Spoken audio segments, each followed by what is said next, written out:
I think that nowadays you're seeing a separation intentionally with people. And I think that's due to the breakdown of the family.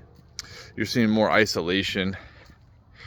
It's also the internet and social media as well. And it's finances too. It kind of feels like we've been going through a financial lockdown for the last few years.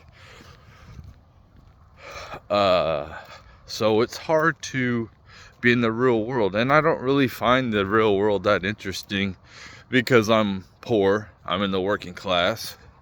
So you have to have money to do things and have fun, honestly, like to do cool things. You don't have to, but it just, especially when you're an adult like me, you want to like go places and do things. Well, that costs money, man. Well, I think the boomers don't understand that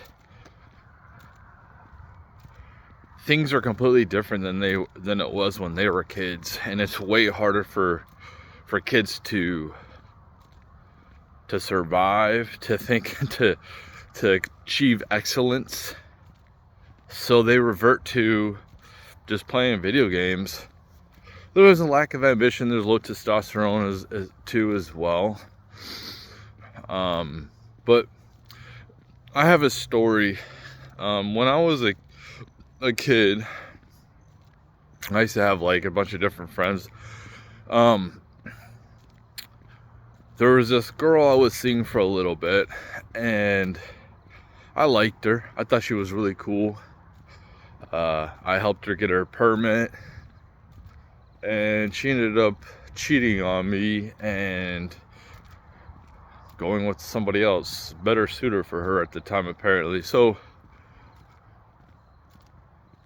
I was under the impression that nice guys, women like nice guys and stuff like that. That's what I was always told.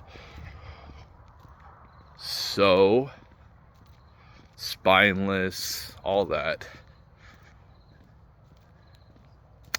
And being raised in with the single mom, that didn't help out matters either. Anyway, so I had my best friend,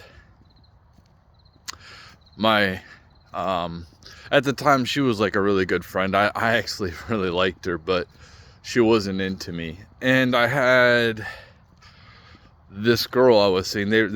She was hanging out too. She was hanging out with that girl that was my friend. So we were hanging out at my buddy's house, and Warped Tour was happening.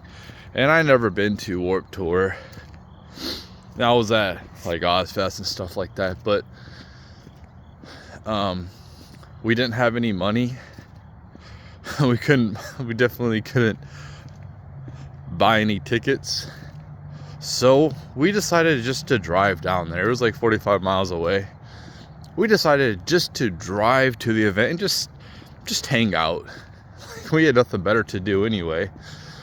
So we drove down there, and we were just sitting out there for like, I don't know, just hanging out, talking shit, looking at the scenery for like 10 minutes maybe.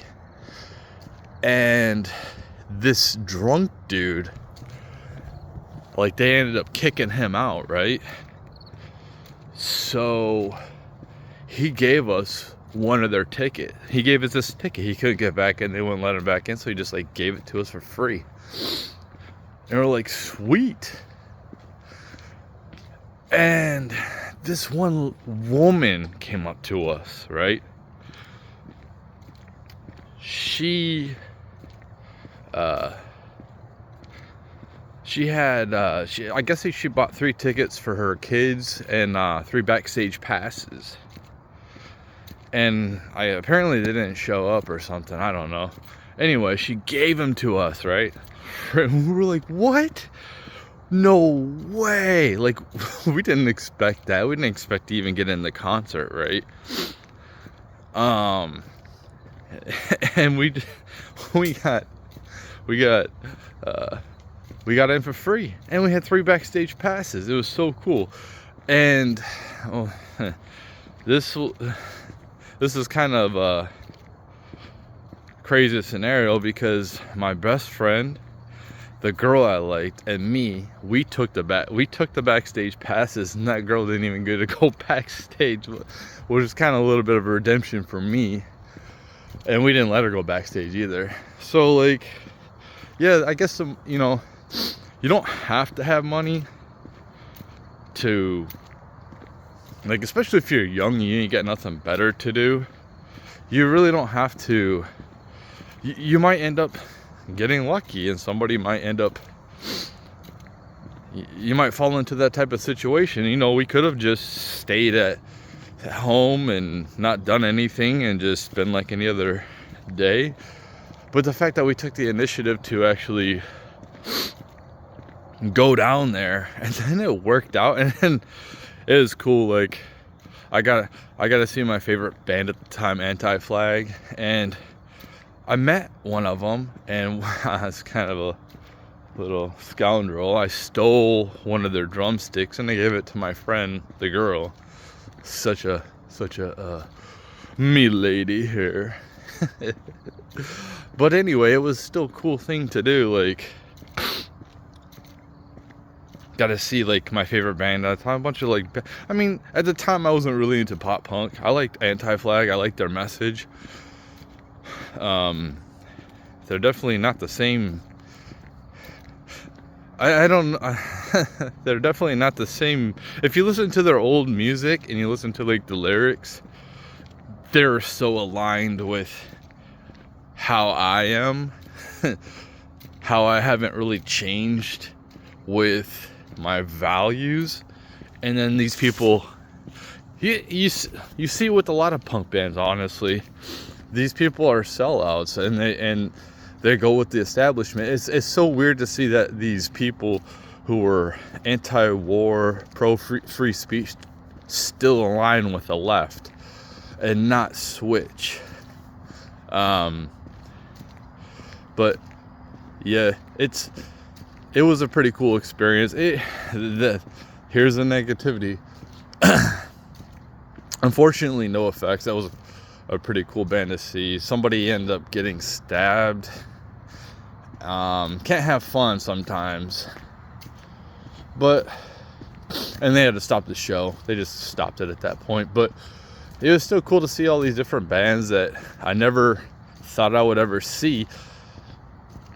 I really wanted to see Anti-Flag. That was like the main attraction for me, to see Anti-Flag. I wanted to see NoFX too.